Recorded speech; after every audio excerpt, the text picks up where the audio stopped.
It's your boy Wauln, and I'm back with another one, man.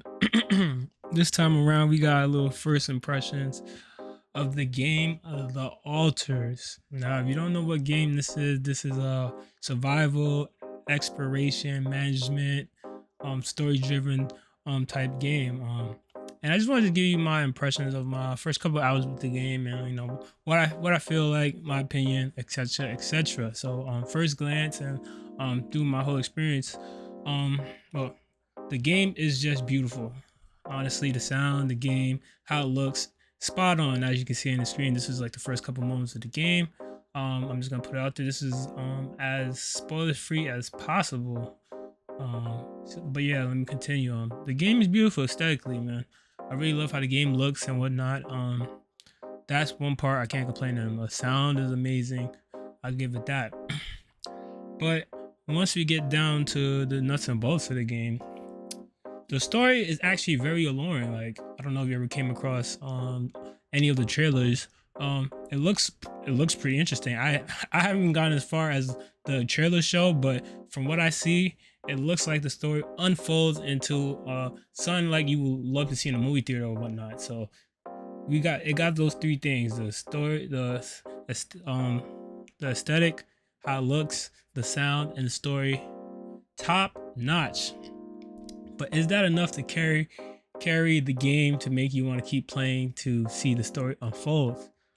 Um, for one, I would like to say if you are not a fan of the survival genre series, um, I don't think it does enough everything else to make you want to keep playing. Because as you can imagine, with a bunch of survival games, not just this one, it tends to get a bit tedious, if that's the correct word to use. You know what I mean?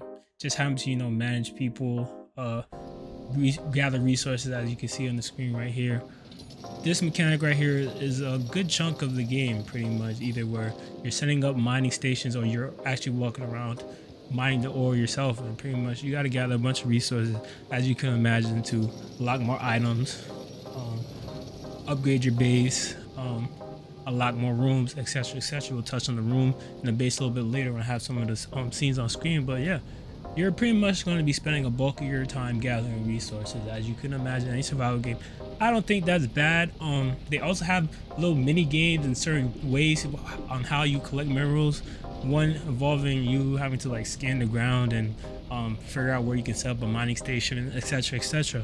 So they do a little bit of a good job of trying to mix it up. But as you can imagine, with any survival game, after what hour 10 or 15, I'm not trying to walk around and gather materials or play these mini games to gather materials. I want it to be automated, and up until the point where I played, I didn't see anything that was gonna make that whole mechanic a lot easier. I assume as you progress in the game, they figure out a way to incorporate new items to make all that easier. But yeah, I didn't get to that point, and maybe if that was what I've been incorporated, maybe that made me want to play more. But even then, like I said, I don't know how much of a fan I am of these survival games and whatnot. So yeah, so the mundane material gathering is a little bit here and there. As you can see also on the screen, this is a little bit about the base building. Pretty much, as you can see, each room takes up a couple of those square boxes on the grid. That circle in that bottom left corner, you can't build on top of it. You have to build around it. And pretty much, as you gather more materials and you do research, obviously you gotta gather enough materials and research and create a research lab. You can research ways to unlock more rooms and gather enough resources to expand the base. So pretty much, once you expand the base, you'll get more grids to work around with that base building. So, and like I touched on earlier, this is one of those games, mini games, you have to play to kind of diversify that resource gathering mechanic. And this one, you gotta like put poles up to scan the floor for the deepest deposit, at which point you can set up a station to mine the ore. And pretty much once you do that, you're pretty much walking to the station and holding the X button. um Up until the point I played up to, that's as deep as the resource gathering has gotten. um I'm going to play it safe and say, considering that they incorporate these mini games, it hopefully gets a little bit more expansive.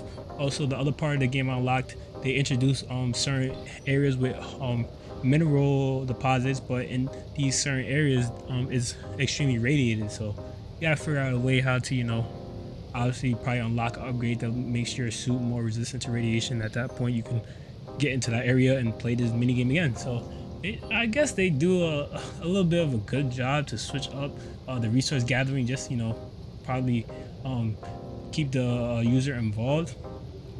But I wish that they would have just doubled down on the storytelling, because I feel like this game is more of a storytelling game than it is a survival game at its core. And I feel like for people who play this game, they want to see more on how the story unravels rather than just playing this another different type of survival game.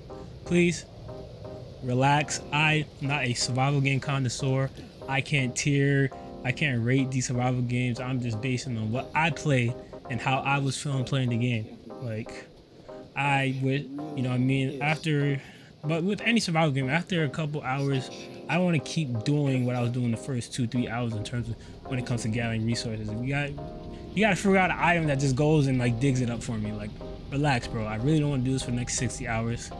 The story mode makes me interested. Even while I'm talking right now, I'm kind of interested in progressing the story mode, and and I'm seeing what happens. But here's another mechanic in the game with the tiredness and exhaustion. So you're kind of limited to each day how much time you can actually spend outside, outside being vulnerable, being susceptible to immense radiation. That's why he kind of walks around that suit, because at a certain time of the day, I think they said the sun rises and it emits so much radiation that you're not able to stay out for too long, or you might be in risk of dying from radiation poisoning. So at like 8 o'clock, you're forced to come back in the house, and it kind of makes you socialize with with your crewmates. I don't want to get too, like I said, I'm trying to make this as spoiler-free as possible, but as you can tell by the trailers, there are variations of the main character that lives with you in this base. So pretty much they kind of incentivize, like, at the point of time when the sun is risen and there's immense radiation outside, you come home and you socialize with your crewmates, and you gotta make sure morale stays high and whatnot. But by the time you get back to the base, you're really trying to figure out what you're gonna do tomorrow, see what kind of upgrades you want to do, assign everybody to their workstation, tell them to stay the hell away from you. But nah, let me stop. But yeah, it's cool. It has a cool dynamic. I think this is one of those survival games that focuses more on your interactions with others and making them efficient. But I feel like that's a good amount of survival games that involves, like, if you have like a crew or whatnot. This game highly reminded me of Into the Dead, Our Darkest Days, in terms of having to make sure everyone's fed, make sure their morale's high, assign them workstations. The typical survival game, you know what I mean? Is this something that's groundbreaking? I wouldn't say that, but how they play on these altars and their stories, the best thing about this game is its character development and these alternate universe versions of the main character. Like, one thing I would say, I wish they would made it in a way where they don't automatically tell you how each alternate version of the main character story unravels, and you have to do things to make them like tell you how their story unraveled. They kind of give you the whole spiel about the person, so you already know how to interact with them as soon as they become into existence, because you get, like, I'm gonna show you later in this video, there's like a screen that shows you the whole storyline of each altar and like how they came to be and how they ended up on the ship. Pretty much they all ended up on the ship on the same way. They signed up for a mission to go up to be sent to this other planet, but they all got here through different means. Like, the main character, he went to college. This guy you see on the screen, he was like a mechanic, and like it gets real intriguing. Honestly, the character development and the story is top notch. I ain't gonna lie. All these studios need to hire these people to make their storylines to their games and help them come up with character development plots, because they did it. This is one of the best character developments. Maybe I don't want to get too crazy. I don't really play a lot of games, but in terms of story and character development, that is going to be the biggest sticking point: the story and the character development in this game. Everything else is kind of your typical survival game. And I'm gonna double down on the point. I wish they didn't show you the storylines of each altar, and it kind of made you have to discover it through different means and mechanisms, because there are certain items you can acquire that you give to these altars, and then at that point you guys kind of tend to relate over the value and what that item means to each person. So not to sound like a crazy man, but pretty much, let's say hypothetically, there's a watch. Obviously, each person went through the timeline and interacted with this watch, and this watch had a meaning to both of the main character and the alter. So, it's different items for each person, you know what I mean? So I'm trying to make this as spoiler as possible. And I say this to say this. The alters, it's a fun game. It's your typical survival game, but the story mode, the sound, and the aesthetic, the looks of the game, all top notch. So if anything, that's gonna make you interested in maybe doing one playthrough. I don't know if this is a game that's gonna really, after you go through the story, you come back. I don't know if this is gonna be one of those games that's gonna really command a second or third playthrough, but who knows? But you let me know how you feel about the game also. It's your boy Wauln, and I'm out. Like, comment, share, subscribe. I ain't playing with you, man. Stop playing.